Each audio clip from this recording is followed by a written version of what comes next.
Alrighty, everybody. Welcome back to MediaWipe. I know it's been a really hot minute since we've had a, I think, what, 3 weeks, 4? Yeah, around three and a half weeks, I'd say. All right. But hey, we've been working around some stuff in the studio, so it's understandable. Also, before we begin, I have to preface, we're using new software, so if anything seems to be a little off, or if there's any technical difficulties, it's mainly attributed to that.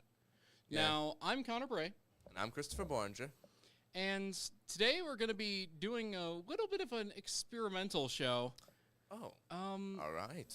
Yeah, this is MediaWipe Vanished. Now, the difference between MediaWipe and MediaWipe Vanished is, in normal MediaWipe, we talk about a specific, topic for 3 different entries, and then just it's nothing. Just done. Yeah. MediaWipe Vanished, we talk about one entry in depth. Oh, yeah. So it's a little different, but I think it's going to be an interesting experience. It's like them the new fashioned true crime podcast that keep talking about. Bad.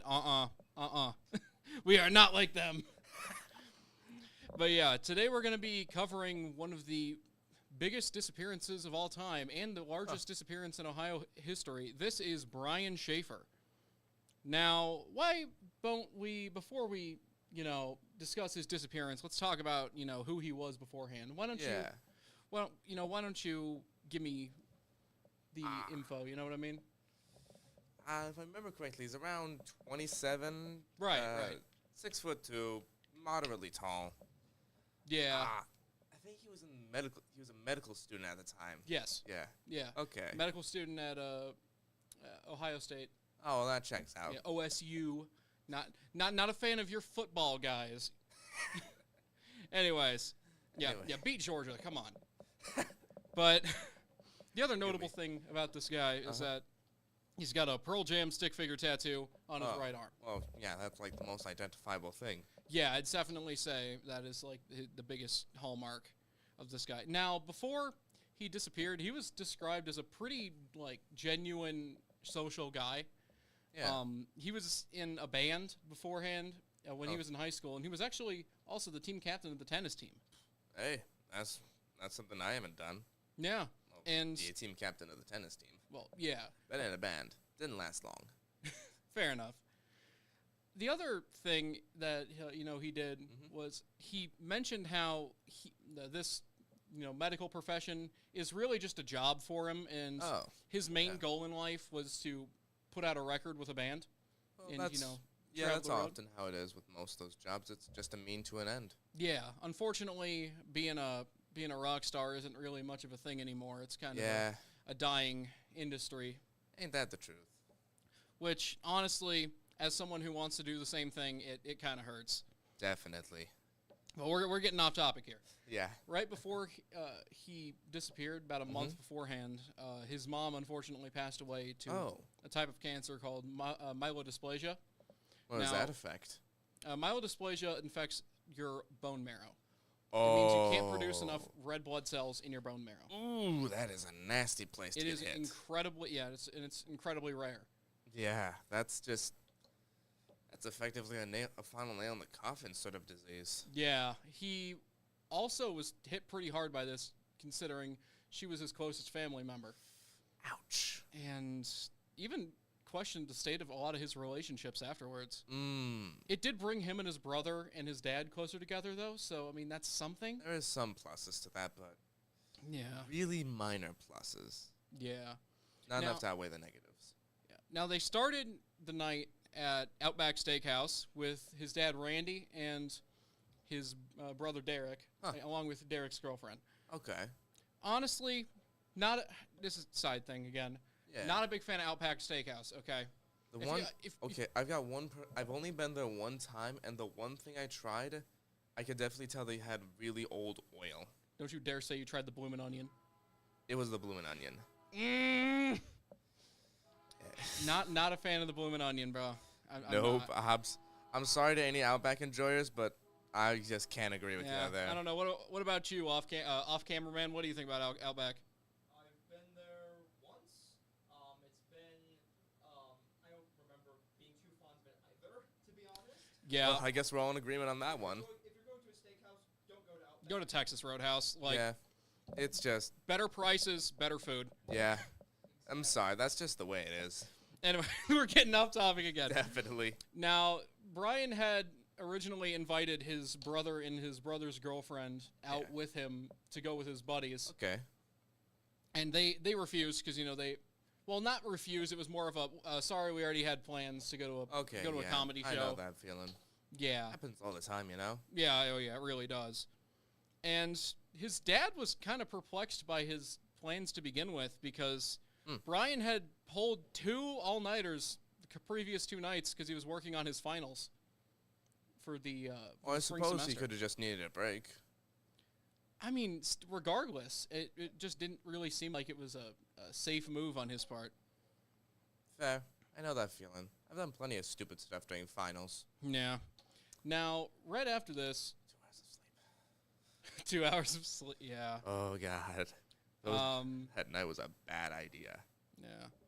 He met up with his friend William Clint Florence after this to, start their night of bar hopping. And they began at a little joint called the Ugly Tuna Saloona, which went out of business in 2018, but was also just recently brought back in Oh. 2021. Honestly, if it's like a bar and grill and I can go in like now, I might go, have dinner there or something, Man. Just wait for me to turn 18 so I could join you. Yeah.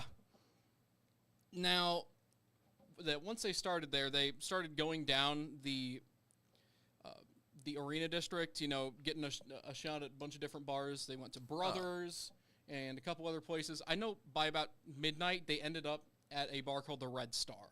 Red Star. Now, while they were at the Red Star...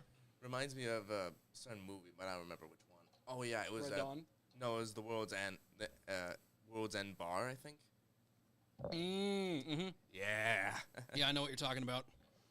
Now, later that night, while he was at the Red Star, Clint called his girlfriend, Meredith Reed, to, bring him back to the tuna for, a final round of shots.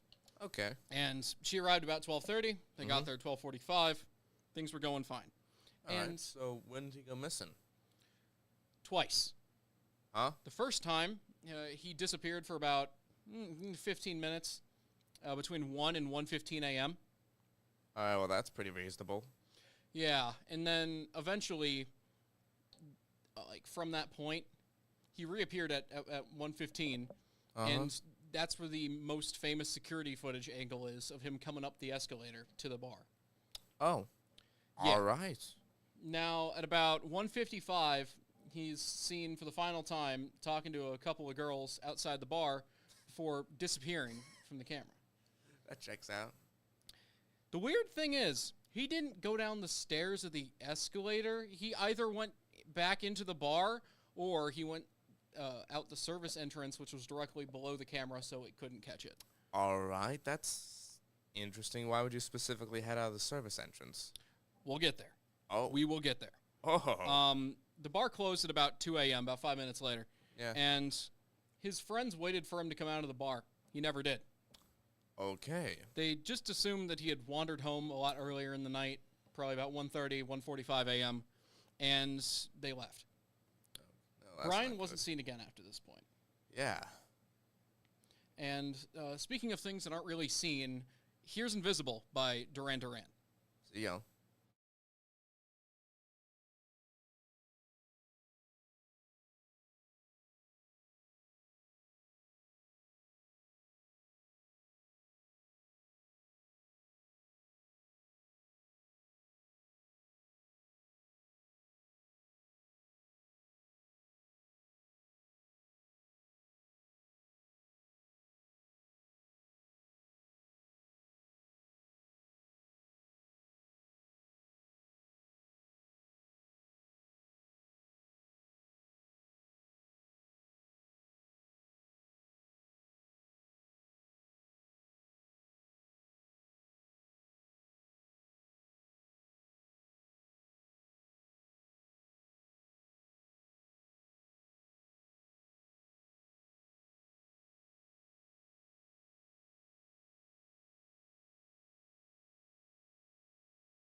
Hey, everybody, and welcome back. Hi. Now, you're back with your favorite #1 Outback Steakhouse haters. Yeah, baby. Not a fan. Not a fan. Now, we did mention his. Yeah, speaking of as we mentioned Pearl Jam, we've got a good song coming up to you. Black by Pearl Jam, coming up right up your alley.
And welcome back to the show, everybody. Now, Ain't that the truth?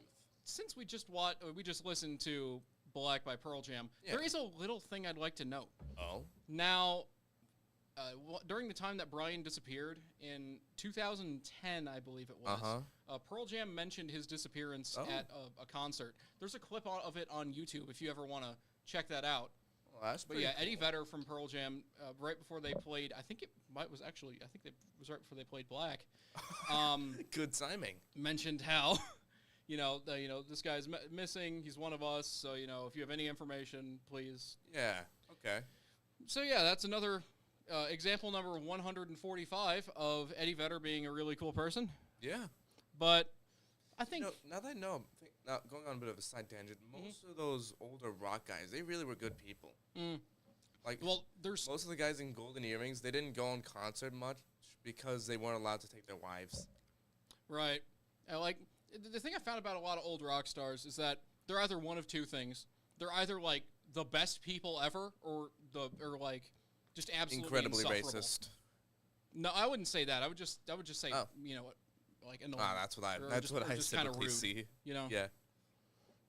But I think we should move on to our theories here. Oh. Now, I think alright. we should start with the most out there theory. Okay. This is gonna Smiley be- faced killer theory. The half slinging slasher. But yeah, the smiley face killer theory is proposed that, well, the smiley face killer killed him and Okay. all that. Hold on. You're gonna have to remind me a little bit. Remind me who the smiley face killer is. It is a proposed serial killer by two former FBI detectives. Huh. Because there's a weird trend throughout the United States of like wealthy young white guys, like being found dead near bodies of water with smiley face graffiti also near them. It's happened more than once, but it's still a very out there theory. Yeah, that we're gonna get into seems out why in there. a minute. Yeah, that seems somewhat out there. Yeah. The reason Besides, I know most medical students; those guys are broke. They got no money. Yeah. I'm sorry, everyone, medical students, but y'all are broke. My aunt was a medical student. Oh, she would definitely agree with you. Yeah. I've never met a rich medical student. I have met one. Actually, now that I'm thinking about it, I've never even met a rich medical professional. I've met a couple, but Yeah. And Well, I did meet one guy, but he was pocketing money. So, well, I mean that's a little different. Okay. yeah, that's a little different. Anyways, the reason that the smiley face killer theory is stupid is that one, they never found a body. Yeah, so... Two, the FBI still believes that Brian is alive. And three, Wait, how... All right. yeah, well, it could be because of there being Okay. no evidence No whatsoever. evidence of it. Okay, that makes more sense. Yeah, and since the smiley face killer's whole thing is Yeah. a specific body placement method, I don't think that would work here. And Yeah, especially since if I know the area right, there isn't too many lakes in the region. I mean, there's the Olentangy River, but that's it. Yeah. And even still, that doesn't quite match the lake descriptions we've been typically finding them at. Right. The last thing is that the FBI also doesn't believe that the smiley face killer even exists. They just think that the couple deaths have been a coincidence. It's a very interesting coincidence. I'll give you that. I Yeah. don't think it's enough to warrant them being a killer, but Yeah. maybe like if 20 people just randomly go missing and they all find that near their body, then you've got a problem on your Well, hands. yeah. The reason that the other reason is just because it's over such a span of time that I Yeah. don't think one guy would do it. Yeah. Unless there's like a generational thing going on. It's no, like there is not. Okay, there is. ritual hazing. I'm not a big fan of this theory, as you can tell. So I think before I get any more upset with fringe theories, we Yeah. should probably move on to the William Clinton Florence theory.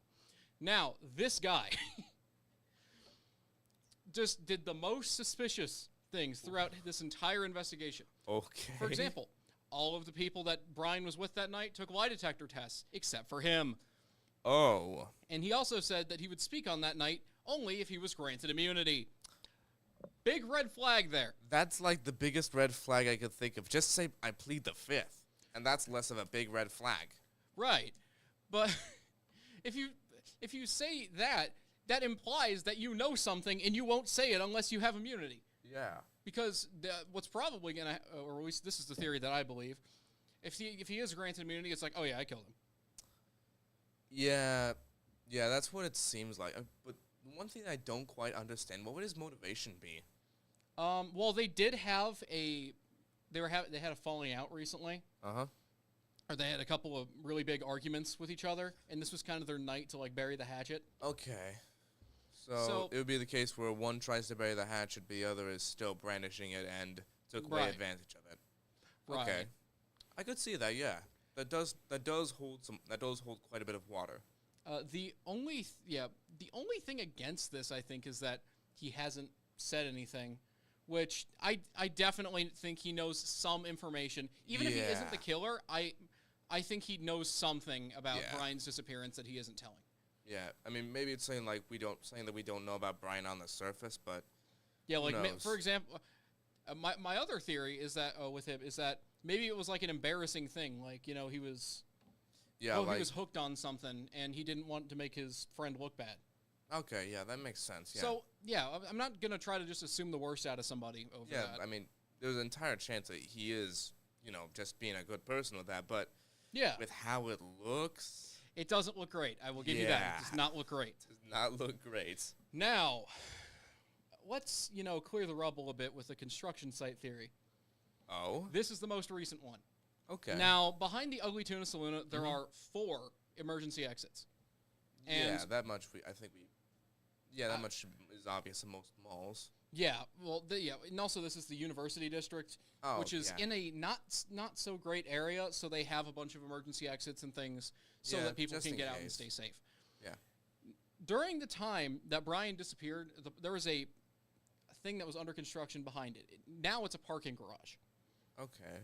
Now this theory goes that when Brian disappeared that night, he went out one of those emergency exits, got buried under some of the rubble in the construction sites, and to make sure that there was no bad press around the new parking garage, the city covered it up. Cities do often do that sometimes, but I don't know how he would have gotten himself buried unless there was like active construction going on. Right. And I don't know if you guys know, but most construction workers, they don't like doing things at 2 a.m. Yeah. I mean, I know I didn't when I did a little bit of construction. The other thing which I'm thinking about is maybe he idea with maybe this he could have just fallen into like a big vat of concrete. Either that, or maybe he passed away, like from alcohol poisoning there. They found him in the morning, and they were like, oh, shit, we got to cover the shit up right now. Yeah. Or, sorry, this stuff. Apologies for that. This shoot. We got to cover this shoot up right now. Yes. We gotta cover up this fudgesicle popsicle. We have to cover up this fudge stick right now. Yes. And they just absolutely covered that up. And I don't think that would happen because this isn't the 1930s anymore. Like there isn't like the mob running local governments anymore or anything like that. Well, maybe. Well, yeah. And also, you'd think that the FBI would have found something. Yeah. I mean, if it was like a mob covering it up, FBI definitely would have caught wind of it. Right. There definitely. If there's one people who could catch wind of that stuff, it's the FBI and the CIA. Right. For undisclosed reasons that I'm not legally allowed to talk about. Right. So overall, I don't think this theory is very likely. Yeah. Also, because they think he's still alive. Yeah. At the moment, it doesn't seem very likely, but it would explain why there's no body found. Yeah. Now we're going to go into one more theory before we fade out here, and that is that Brian disappeared on his own, that he wanted to disappear. Now, this is an interesting theory because the theory goes that, with all the stress of medical things and the fact that it wasn't what he wanted to do with his life, what he might have done is just, disappeared on his own to build anew. Yeah, I could foresee that. I could see that. That happens quite often. Yeah. You just experience the call one night, you just think, I got to get out of this, and just carry on with yourself. And you may be thinking, but Connor, what money would he have to do this on? Well, when his mom passed away, he was given $20,000 by life insurance. that is enough. That is enough to start yourself off somewhere new. Yeah, that's more than enough. Agreed. Like, that's more than enough just to make yourself disappear. Exactly, 100%. And he was also known to, quote, swing through extremes, through a quote from his cousin Dan. Okay. Which he got arrested for a DUI in 1999 after having a really party-heavy lifestyle. Okay. And then for 6 months after that, he just got really big into fitness. So it was... So, he just swung through 2 different lifestyles in like less than a year. Yeah, I know that feeling. That's the way my school life's been at the moment, but no need to talk about that. So that could be something contributing to that. Yeah. Though I don't know if this is 100% rock solid though. Yeah, it doesn't. It seems really good, but it's sort of like there's a really big piece of evidence against it. Yeah. It's that he and his girlfriend Alexis Wagner were about to go on a trip to Miami where it's rumored within his family and friends that he would have proposed. Oh. So I don't think a made man would want to disappear from his that's even soon-to-be another fiance. Part, yeah. Yeah, I mean, that's another thing you could also buy with that sort of money. Unless he, I was about to say, unless he snapped, just spur of the moment, nah, I'm gone. I don't think that could be the case. Yeah, I mean, I could foresee him possibly getting cold feet, but when you're in that deep, you can't back out of that. Right. Now, I think we should kind of fade into our next thing with In the Fade by Queens of the Stone Age.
guys, welcome back, and we're going to be moving on to our next song, which is Like Clockwork, and like clockwork, we'll be talking about the next little bit of theories by Queens of the Stone Age. That was atrocious. I am sorry, everyone.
And welcome back, everybody. I think I'm going to exile myself over that transition.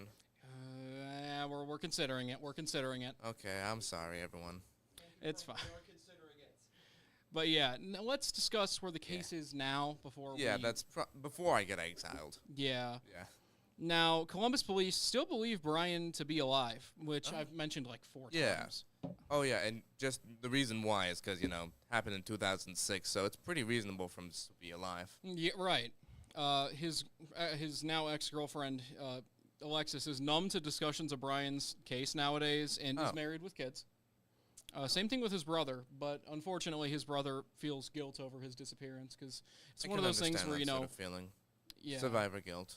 yeah, it's like, what if I was there, Yeah. I do the same thing with some other things. He's also married, thankfully.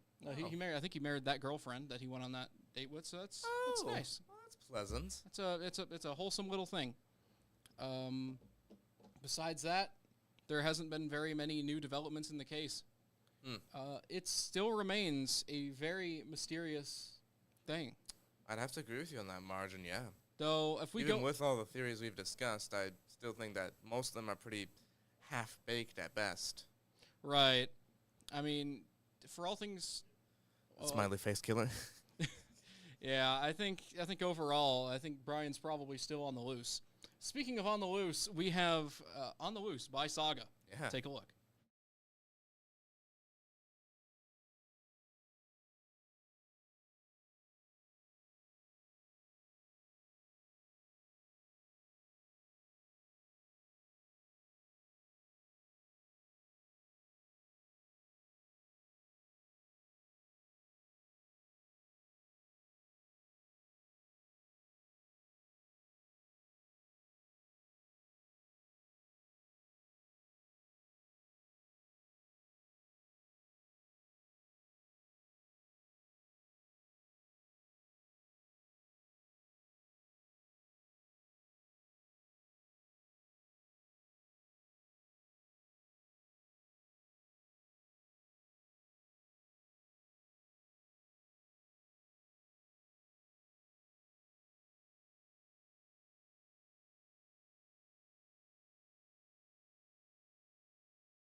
And Hey everybody, welcome back.